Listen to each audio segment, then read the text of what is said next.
ఎదురుందిగా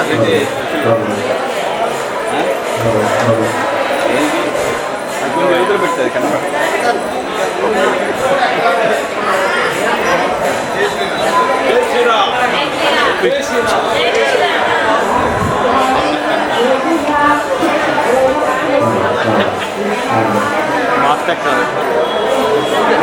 అన్నం పెట్టి కష్టమైన మామూలుగా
నమస్కారం. జై శ్రీరామ్. ఈరోజు ముఖ్య ఉద్దేశం ఏంటంటే గత 5 సంవత్సరాలుగా భద్రాద్రి కొత్తగూడెం జిల్లాలో ఉన్న ప్రతి కాంగ్రెస్ కార్యకర్తకు పగలనక రాత్రనక అండగా నిలిచిన నాయకుడు ఎవరంటే ఉదయం వీరయ్య గారు.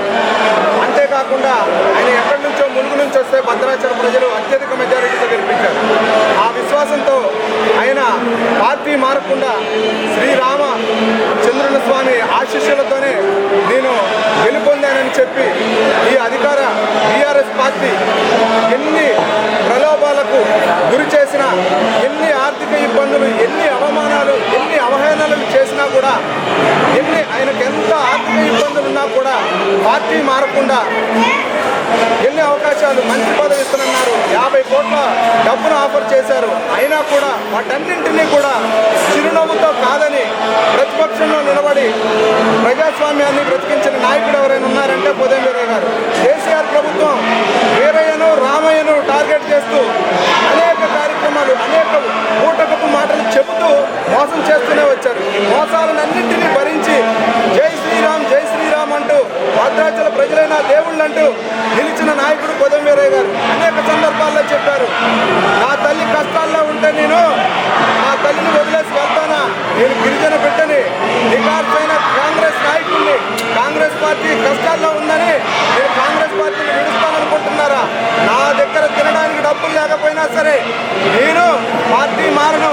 నా తల్లి కష్టాల్లో ఉంది, కాంగ్రెస్ పార్టీ కష్టాల్లో ఉంది, ఈరోజు అండగా నిలవాల్సిన బాధ్యత నాపై ఉంది అని చెప్పి కాంగ్రెస్ పార్టీకి అండగా నిలిచిన పేద ఎమ్మెల్యే ఎవరైనా ఉన్నారంటే అది ఉదయం వీరయ్య గారు. ఇప్పుడు కాంగ్రెస్ పార్టీ కష్టాల్లో ఉంటే ఆదుకున్న ఉదయం వీరయ్య గారు ఇప్పుడు కొన్ని అనివార్య కారణాల వల్ల ఓడిపోయి ఉండొచ్చు. కానీ ఇప్పుడు కాంగ్రెస్ పార్టీ ఉదయం వీరయ్య గారు రుణం తీర్చుకోవాల్సిన సందర్భం ఉంది.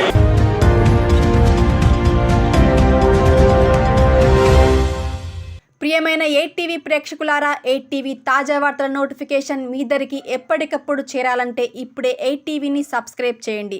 ఈ తాజా వార్తల లింకును ఓపెన్ చేసి సబ్స్క్రైబ్ క్లిక్ చేసి గంట బటన్ నొక్కండి. ఇక ఎంచక్కా తాజా వార్తలు మీకు చేరుతాయి.